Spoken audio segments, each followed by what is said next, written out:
Hello दोस्तों, कैसे हो आप लोग। Welcome back to the channel live life easy. मैं स्कूल से आ रही हूँ वापस और सर्वाइकल के लिए ना मुझे किसी ने भी सजेस्ट किया था कि थोड़ी सी वॉक मैं प्रेफर करूँ। तो मैंने क्या किया है कि अब मैं बिल्कुल घर पे नहीं उतरती ई रिक्शा से। थोड़ा सा पहले का ई रिक्शा मतलब तय करती हूँ और बाकी का रास्ता थोड़ा सा पैदल चल लेती हूँ। अच्छा लग रहा है मतलब, लेकिन मुझे ये इनिशिएटिव अपना। अब आ गई मैं घर पे वापस। Welcome to our home. घर पे आने के बाद जो अभी शाम के ना लगभग पौने 4 के करीब बज जाते हैं, तो चाय, नाश्ता, खाना और बच्चों की पढ़ाई में आज क्या अपडेट है, सब कुछ आते ही एकदम स्टार्टिंग से शुरू हो जाता है। और घर संभालने का ना अभी मौका लगता नहीं इस टाइम पे बिल्कुल भी। तो पहले मैं काम शुरू कर देती हूँ, उसके बाद जैसे जैसे चांस लगता जाता है घर को मैनेज मैं करती जाती हूँ। तो फ़िलहाल इनके टेस्ट चल रहे हैं। जहाँ तक मुझे याद है 3 तारीख में इनके 2 टेस्ट थे, लेकिन फिर भी एक बार इनका क्लासरूम ऐप जो है वो खोल के चेक कर रही हूँ कि जो मुझे याद है वही सही याद है या नहीं है। क्योंकि 2-3 दिन से तैयारी तो चल रही है, लेकिन एक्चुअली हर दिन ही टेस्ट हैं, तो थोड़ा सा कन्फ्यूजन कई बार हो जाता है। तो चेक कर लिया पहले इनका फ़ोन में, और ये लोग अभी खाना ही खा रही थी, तो इतने इन्हें भेज दिया मैंने कि बता दिया है अभी ये इनका खाना चल ही रहा है, इनका खाना निपटा नहीं है, क्योंकि बच्चों का भी स्कूल अब 3 बजे ही छूटता है। तो इतने जो आपने कल देखी लास्ट में शाम में वीडियो मैंने डाली थी, वो एक्चुअली मतलब अपलोड हो चुकी थी, उसमें थोड़ा सा काम बच रहा था, तो फिर मेरा रात को रह गया था, तो इसलिए जो है फिर मैंने आके उसका बचा हुआ काम किया। वीडियो जो है वो पोस्ट कर दी, तो आपको वो शाम को मिली वीडियो। तो यहाँ पर इस काम में भी मुझे लेकिन लगभग आधा घंटा के करीब लग गया था, और इस टाइम पे मैं अपना चाय और खाना वगैरह ले रही थी साथ में। ये काम होने के बाद फिर मैं किचन में आई, तो अब बच्चे जैसे लेट आते हैं ना, तो 4 बजे जो मेरा पढ़ाने का इनको अलार्म लगा रहता था, अब 4 बजे तो हो नहीं पाता स्टार्टिंग। तो मैं क्या करती हूँ कि उस टाइम पे ही किचन थोड़ी सी जितनी हो सके शाम के लिए संगवा देती हूँ। जो बर्तन खाली हो सकते हैं वो बर्तन खाली कर देती हूँ, स्लैब साफ़ कर देती हूँ, अगर बर्तन के टोकरे में बर्तन है तो वो हटा देती हूँ। और यहाँ तक के जितने बर्तन खाली हो सकते हैं उन्हें सबको खाली करके अगर चांस पड़ जाता है तो धो भी लेते हैं और इस टाइम पे। और अगर नहीं लगता फिर भी डिनर के लिए क्या बनाना है वो सब चीज़ें कुछ फ्रिज में से निकाल के रखना है, बॉईल करना है, वो सब मेरा प्लान रहता है इस टाइम पे कि मैं कर लूँ, ताकि इतने मेरा थोड़ा सा काम निपटता है, इतने बच्चों को एक मिल जाता है ब्रेक, और फिर उसके बाद फिर वो पढ़ने बैठती हैं। तो किचन के काम के बाद फिर मैं आ गई थी यहाँ पर, एक लोड जो है वो मुझे वूलन वाले कपड़ों का लगाना है, और उसके बाद फिर अगला लोड जो सिंपल कपड़े हैं जो बिना ऊन के डिटर्जेंट के धुलेंगे वो वाले लगेंगे, तो वो मैं लगा दूँगी कल। और आज से ही इसलिए शुरू कर रही हूँ, फ्राइडे से ही ये वीकेंड वाला सारा काम, क्योंकि संडे में कहीं जाना है, तो आज और कल दोपहर तक जो है वो बाकी कपड़े निपट जाएंगे। कल जब बच्चे स्कूल से आएंगे तो शाम को मैं लगा दूंगी उनकी यूनिफॉर्म वगैरह का। तो मेरा जो वीक का काम है लॉन्ड्री का वो मैनेज होता रहेगा, डिस्टर्ब नहीं होगा। संडे में नहीं भी करूँगी तो भी। तो यहाँ पर ये सारे कपड़े जो हैं वो मैं डाल रही हूँ, इसमें सारे ऐसे ही हैं जो इजी में धुलने हैं या सेफ वॉश में धुलने हैं। इन सब को धो के और फिर मैंने अपना लोड जो है वो ये स्टार्ट कर दिया, और फिर मैं चल रही हूँ अब नेक्स्ट काम की तरफ। तो मशीन करेगी अपना काम और मैं चली यहाँ से दूसरे काम की तरफ, जो है अब बच्चों को पढ़ाना। तो इनको अब खाना वाना इनका इतना निपट गया था, इनको इंस्ट्रक्शन मैं देती जा रही थी लगातार, और साथ में जो है मैं ये काम करती जा रही थी। तो इनकी किताबें खुल चुकी हैं, अब इन्हें पता है कि क्या करना है। और अब इनका मैथ का और हिंदी का टेस्ट है। तो हिंदी का ऐसा है कि मैं इनके क्वेश्चन आंसर सुन चुकी हूँ सारे, उसके डिफ़िकल्ट वर्ड मुझे इनसे लिखवा के देखने एक बार, क्योंकि टाइम नहीं था सारे क्वेश्चन आंसर लिखवाने का, लंबा चैप्टर था। और मैथ में इनका मनी का जो है वो टेस्ट है, तो ये 2 दिन इनको बीच में मिले हैं, तो ये बीच बीच में जो है एक्सरसाइज में से सवाल हर तरीके के एक एक दो दो रोज़ जो हैं वो कर रही थी।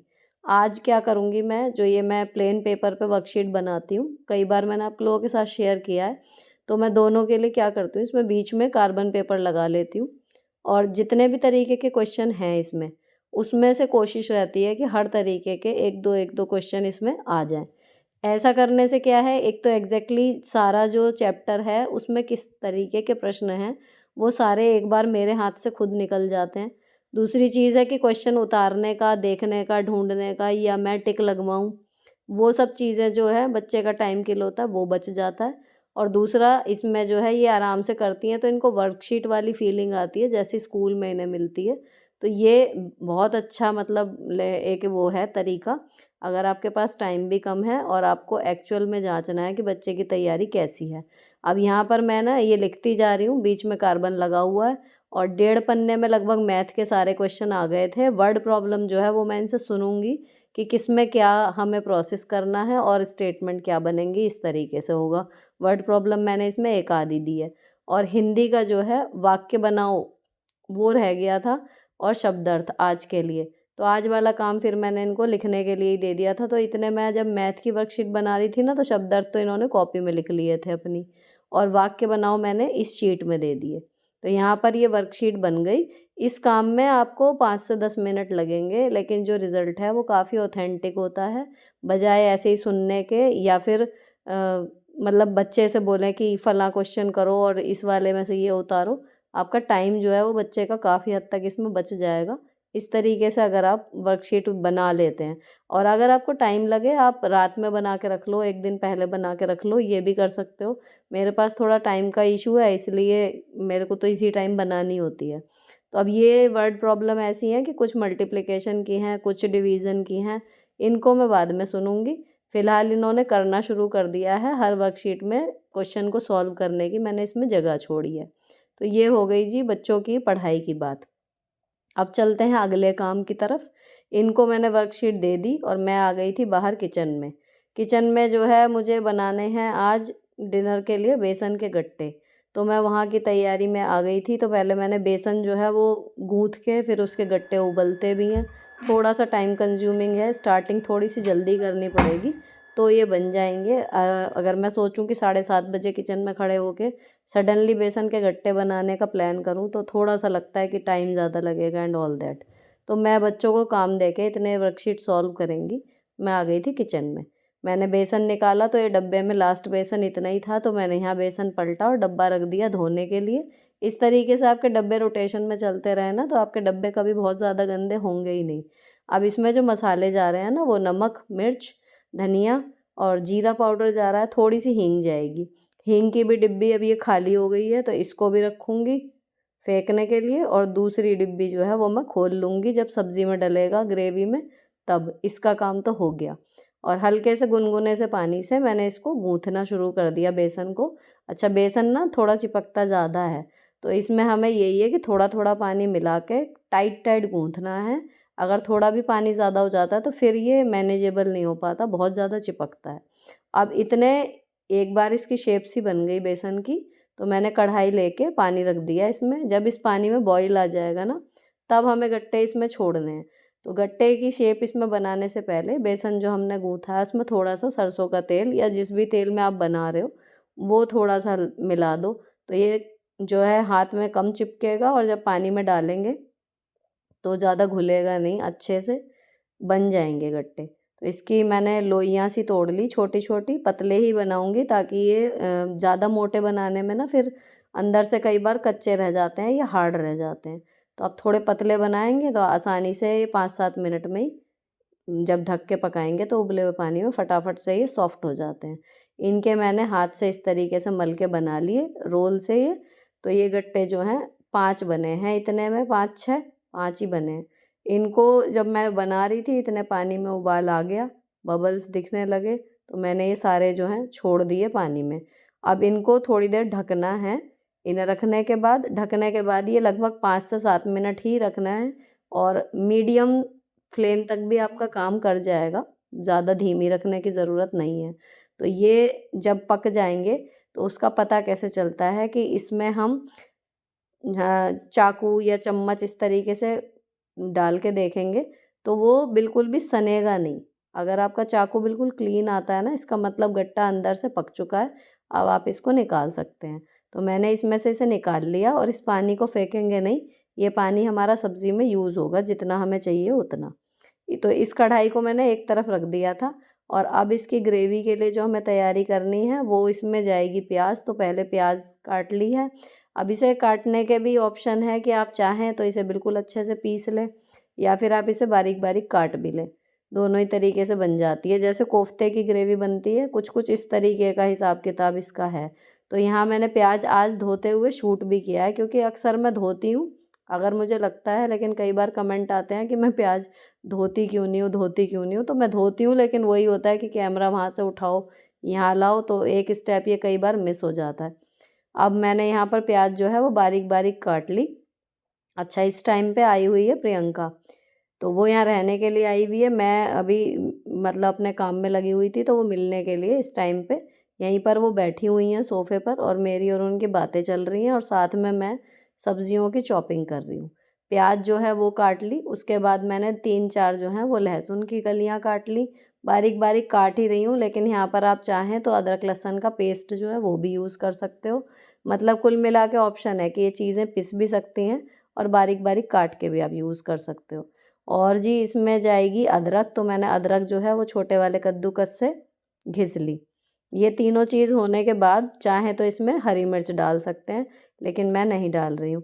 अब यहाँ पर जो गट्टे निकाल के रखे थे वो इतने ठंडे हो गए हैं कि उनको हाथ से अच्छे से पकड़ा जा सके, तो इनको हम चाकू से कर लेंगे कट। और ये एक अच्छा स्नैक आइटम भी हो सकता है, जब इनको डीप फ्राई करेंगे या शैलो फ्राई करेंगे तो उसके बाद ये खाने में काफ़ी अच्छे लगते हैं। लेकिन बेसन के रहते हैं और ऊपर से फ्राई हो जाएंगे, तो अगर खाने से पहले आपने ये खा लिए तो आपका पेट भरा भरा सा हो जाएगा। इसलिए मैंने ये फ्राई करके निकालने के लिए हिसाब से नहीं करें, सारे की सब्ज़ी ही बनाऊँगी। अब इस फ्राइंग पैन में ना मैंने सुबह बनाई थी फ्रेंच फ्राइज़, तो वो थोड़ा-सा इसमें तेल पड़ा हुआ था, तो मैंने ये गट्टे जो हैं वो डीप फ्राई ना करके, उतना तेल था कि ये शैलो फ्राई हो जाएँगे और इनका काम हो जाएगा, इन जो गट्टे हैं ये वाले का। तो मैंने उसमें इन्हें शैलो फ्राई कर दिया, तो इसमें तेल बचा नहीं था, सारा तेल इसमें एब्ज़ॉर्ब हो गया था, इतना ही था। लेकिन गट्टे जो थे वो फ्राई हो गए हैं, और इसी पैन में फिर बाद में मैं ग्रेवी बनाने की सोच रही हूँ। तो यहाँ पर ग्रेवी के लिए ले लिया दही। अब दही में सारे मसाले ऐड करने हैं जो हम सब्ज़ी में डालते हैं। तो जब टमाटर बहुत महंगे हुए थे ना, मैंने तब दही की ग्रेवी जो है वो स्टार्ट की थी, 1-2 सब्जियों में बनाई थी, अच्छी लगी थी। और गट्टे भी मैंने पहली बार तभी ट्राई किए थे, तो अच्छे लगे थे दही वाले, तो अब मैं दही वाले बनाने की सोच रही हूँ। तो दही में मैंने हल्दी, धनिया, नमक, मिर्च और थोड़ा-सा जीरा पाउडर डाला है, ज़रा-सी हींग डाली है। अब यहाँ पर तेल थोड़ा-सा मैंने इसी पैन में और ले लिया, जीरा डाल दिया है, चाहें तो इसमें खड़े मसाले इस टाइम पे ऐड कर सकते हो, और उसके बाद भून लिए प्याज। अब प्याज जब हल्की सी ब्राउन हो जाएगी, फिर लहसुन अदरक डालेंगे इसमें, तीनों चीज़ें भुन जाएंगी। उसके बाद फिर जो दही में हमने मसाले मिला के रखे हैं वो वाला पेस्ट इसमें डाल देंगे। बस दही डालते टाइम ध्यान यही रखना है कि इसको लगातार चलाना होता है, वरना दही तेल में जाके फट सकता है अगर आप इस टाइम पे नहीं चलाओ। थोड़ा सा इसको लगातार चलाते रहो तो फिर बढ़िया सी ग्रेवी जो है बन जाती है। अब इसमें जितनी पतली आपको गट्टे की सब्ज़ी बनानी है उतना पानी ऐड करना है। पानी वही वाला लेंगे जिसमें गट्टे उबाले थे, लेकिन उससे पहले ये दही वाला जो मसाला है थोड़ा सा भुन जाए 2-3 मिनट। अब इसमें पानी मैंने डाल दिया, तो ये वाला जो पैन था मुझे लगा था कि इसमें आ जाएंगी सारी गट्टे मिला के और पानी मिला के सब्ज़ी, लेकिन अब मुझे लग रहा है कि कहीं उबल के गिर ना जाए। तो पहले मैंने इसमें डाला, लेकिन उसके बाद फिर मैंने बर्तन जो है वो चेंज कर दिया, कढ़ाई धो के रख दी। न्यू मम्मी अपने राग अलापती हुई हाँ, और मेरे बाल खराब हो गए हैं, इन्हें काट। अब इतने ये पानी पकेगा थोड़ा सा, वैसे तो उबला हुआ ही है, थोड़ा सा मसाले में रच बस जाएगा, इतने में गूँथ लूँगी आटा। तो आटे के लिए हल्का सा गुनगुना पानी मैंने ले लिया है, सर्दी की वजह से ठंडे पानी में आटा ऐंठा ऐंठा सा हो जाता है, तो मैं अब हल्के से गुनगुने पानी से मांड रही हूँ आटा। तो अच्छा बन रहा है रोटी, मतलब जो सही बनती हैं, और लगता है कि मतलब आटा भी ताज़ा है, वरना ताज़ा आटा भी ऐसा हो रहा था जैसे फ्रिज का रखा हुआ हो। तो आटा इतने मैंने गूँथा ना, इतने वो पानी में बॉईल आ गया, और ये जो फ्राइड हुए हुए गट्टे थे ये मैंने इसमें ऐड कर दिए। अब इन्हें ढक के पकाना है बस 5-1 मिनट के लिए, ज़्यादा नहीं, क्योंकि दोनों ही चीज़ें कुक्ड हैं। एक बार ये 5 मिनट बाद मैंने ढक्कन हटा दिया कढ़ाई का, उसके बाद इसमें लास्ट में जो जाएगी वो हरी धनिया जाएगी थोड़ी सी।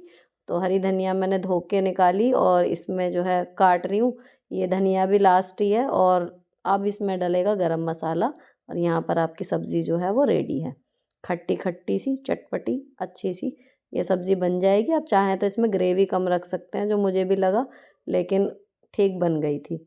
अब चलते हैं जी अगले काम की तरफ। तो सब्ज़ी बनने के बाद फिर ये सब्ज़ी जो है, अभी प्रियंका से मैं पूछ रही थी कि गट्टे की सब्ज़ी पसंद है या नहीं, तो उसने बोला कि मैंने कभी अभी तक खाई नहीं है गट्टे की सब्ज़ी, तुम्हारे हाथ की क्या किसी के हाथ की क्या। तो मैंने 1 कटोरी के करीब सब्ज़ी जो है वो उसके हिसाब से करके पुनीत के यहाँ मैं दे के आऊँगी। और फिर जो है इनका भी पढ़ाई का जो काम चल रहा था वो बीच में रुक गया था, क्योंकि इनकी बुआ जी आ गईं, तो फूफा जी और बुआ जी के साथ ये खेलने चली गई हैं। अब इनकी जो वर्कशीट है वो ये सॉल्व कर चुकी, मैं चेक करूँगी। और उसके बाद फिर मैंने सेक ली थी रोटी। अब खाना खाने के बाद ये जो खाए पिए बर्तन हैं ये सारे मैं धो रही हूँ। और अब मैंने बर्तन जब मैं पानी से निकाल के बाहर रखती हूँ ना, उसके बाद देखो मैंने सिंक धोनी शुरू कर दी है, क्योंकि बार बार इस चीज़ को लेके कमेंट आ भी रहे थे और मुझे लगा कि बात भी सही है। तो जो चीज़ें लगती हैं कि एप्लीकेबल हो सकती हैं मेरी लाइफ में, मैं पूरी कोशिश करती हूँ कि आप लोगों की सलाहें जो हैं वो मान लूँ। लेकिन जिनका मेरे लिए एप्लीकेशन करना मुश्किल होता है या फिर मुझे उनका लॉजिक समझ में नहीं आता, वो मैं नहीं कर पाती। तो यहाँ मैंने सिंक को धो लिया और उसके बाद सारे बर्तनों में साबुन लगा रही हूँ। ये जो प्लास्टिक की टोकरी हम यूज़ करते हैं छिलके वगैरह रखने के लिए, इनको भी एज़ अ बर्तन आप जितनी बार यूज़ करें अच्छे से साबुन से धो लें ना, तो ये कभी काली पीली सी दिखती नहीं है, अच्छी साफ़ सुथरी बनी रहती हैं जैसे नई ली हों। कभी कभी बीच में ब्रश से साफ़ कर दिया, बाकी बर्तन मांजने वाले सिंपल स्क्रबर से आप साफ़ करते रहो तो ये बिल्कुल बढ़िया बनी रहती हैं। अब हो गई जी किचन बिल्कुल क्लीन हमारी। आज मैंने ना सारा काम जल्दी निपटाया है। 8:30 बजे हैं, खाना खा चुके हैं, किचन साफ़ हो चुकी है। क्यों? क्योंकि अभी जो बच्चों ने वर्कशीट करी हैं, अब इसमें अगर गलतियाँ निकलेंगी, जो निकलती ही हैं, तो वो गलतियाँ मुझे इन्हें समझानी भी हैं ताकि ये कल वहाँ टेस्ट में रिपीट ना करें। इनकी वर्कशीट चेक करनी है। और जी मेरे स्कूल में कल है एनुअल फंक्शन, तो मुझे उसके लिए थोड़ी सी प्रिपरेशन करनी है, जो मुझे सुबह सामान चाहिए होगा वो। इसलिए मैंने आज रोज़ से जो है कम मतलब टाइम में पहले ही समय से पहले ही सारा काम निपटा लिया। तो मैं इनकी वर्कशीट यहाँ पर चेक कर रही थी इतने, तो अब वो जो वर्ड प्रॉब्लम रह गई थी सुनने के लिए कि किस सवाल में क्या करना है, वो काम फिर मेरे हस्बैंड ने सँभाला। तो वो इनसे ओरली सुन रहे थे, इतने में वर्कशीट चेक कर रही थी। और जिस बिटिया की वर्कशीट मैं चेक कर रही हूँ वो मेरे पास बैठी है, दूसरी उनको वो सुना रही है। तो हमें ये समझ में आ जाता है कि कॉन्सेप्ट बच्चे को क्लियर हो गया या नहीं हो गया। तो वहाँ पर उन 20 सवालों में से जो भी सवाल मिलेगा वो देखेंगे क्या है, फिर टेस्ट जब ये करके आती हैं तब पता लगता है कि हमने तैयारी क्या कराई थी और कौन सी चीज़ में अभी भी गड़बड़ आई है। तो इनमें ये स्पेलिंग 1-2 मिस्टेक आई हैं, ये तो यहीं पता लग गई। और जो बाकी के प्रश्न उत्तरों की स्पेलिंग थी वो फिर इसके डैडी ने बाद में इन्हें इमला भी बोला, क्योंकि जो लॉन्ड्री का लोड मैंने लगाया हुआ था वो अभी रह गया है फैलाने के लिए। तो या तो वो कपड़े फैलाने जाते या फिर इनके पास बैठ के जो अब काम कर रहे हैं वो करते। तो वो ये वाला काम अभी कर रहे हैं, मैं जाऊंगी कपड़े फैलाने। उसको इतने नंबर से माइनस करेंगे, जितने पैसे उसने शॉपकीपर को दिए उसमें से उसको टोटल को माइनस करेंगे। चलो जी, बच्चों के डैडी उलझे हुए हैं उनके साथ, तो मैं आ गई थी यहाँ पर वॉशिंग एरिया में। इसमें जो कपड़े फैलाने के लिए पड़े हुए हैं उनको फैलाने जाऊंगी, फटाफट से इन्हें निकालूंगी। अभी मशीन को जो है इस टाइम तो दूसरा लोड नहीं लगाऊंगी क्योंकि बहुत ज़्यादा लेट हो जाएगा फिर।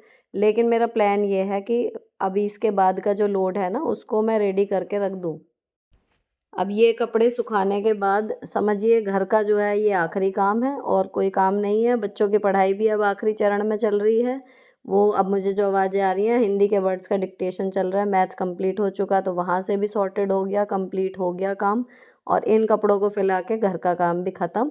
अब जो रह जाएगी वो रह जाएगी उसके बाद कल की तैयारी एनुअल फंक्शन की, जो मुझे यहाँ से करके जानी है। अब एक कपड़े सुखाने से रिलेटेड एक टिप मैं आपको बताऊँ। जैसे ये टॉप है ना बच्चों के अभी वूलन वाले प्योर में हैं, तो जो अच्छे वाले स्वेटर वाले जितने भी आर्टिकल आपके पास हों, आपके कार्डिगन हो या बच्चों के टॉप हों या आपके टॉप हों, उसका फैलाते टाइम ना थोड़ा सा ये ध्यान रखना होता है। देखो ये जो स्लीव्स हैं इन्हें नीचे ना लटका के इनको सपोर्ट दे के इस तरीके से सुखाना चाहिए।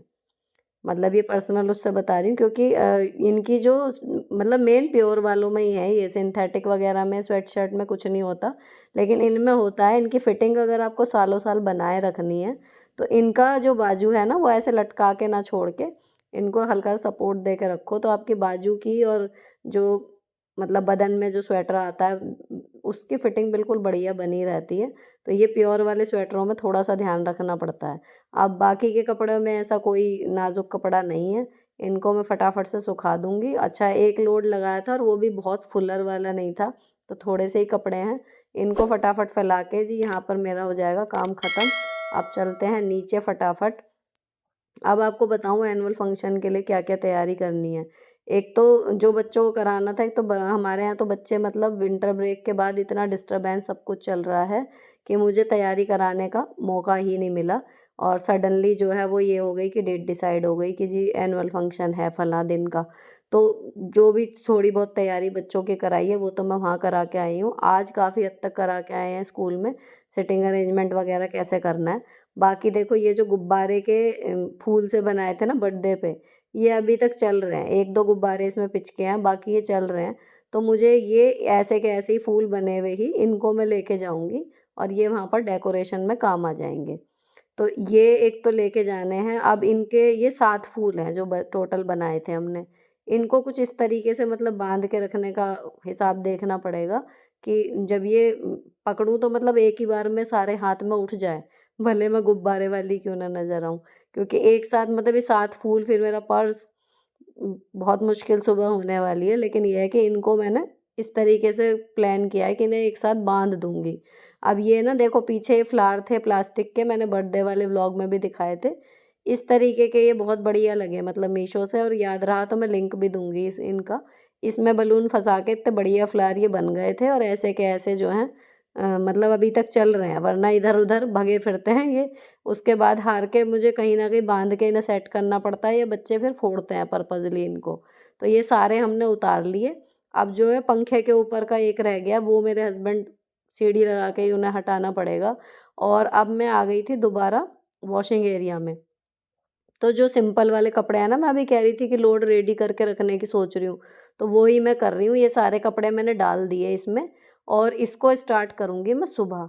अब सुबह 10 बजे का स्कूल है, कल तो खैर मुझे थोड़ा जल्दी जाना पड़ेगा, तो सुबह इतना टाइम होता है कि अगर कपड़े वहाँ पर लगा के रख दो तो अपना सुबह मशीन का एक लोड लग सकता है। अब मुझे अपने पहनने वाले कपड़े निकालने थे, तो मैंने निकाली है ये सिल्क की साड़ी, और इसके ब्लाउज़ की जगह पे मैं वुलन टॉप पहनूंगी जो ऊपर वाले कमरे में रखा है। अब ऊपर आ गई थी तो फिर मैंने ये साड़ी तो यहाँ रखी है, ऊपर निकाल लिया है टॉप। ये टॉप मैं इसके ऊपर ब्लाउज़ की तरीके से पहनूंगी। तो सर्दी में सिल्क की साड़ियों के साथ आप इस तरीके का टॉप पहन सकते हो। कल पहन के दिखाऊंगी कैसा लगा। और दूसरी चीज़ ये निकाल ली है मैंने थोड़ी सी ये फ्लावर वाली माला, इससे वहाँ पे डेकोरेशन हो जाएगी। तो ये और बलून मिलके अच्छा सा काम हमारा हो जाएगा। और 1-2 बेडशीट निकालनी है, वो मैं ऊपर जाके कमरे में ही निकालूंगी। फ़िलहाल ये व्लॉग यहीं पर ख़त्म होता है। अच्छा लगा हो किसी भी वजह से तो चैनल को सब्सक्राइब किए बिना मत जाना। मिलती हूँ आपसे नेक्स्ट वीडियो में। Till then bye bye, stay beautiful always.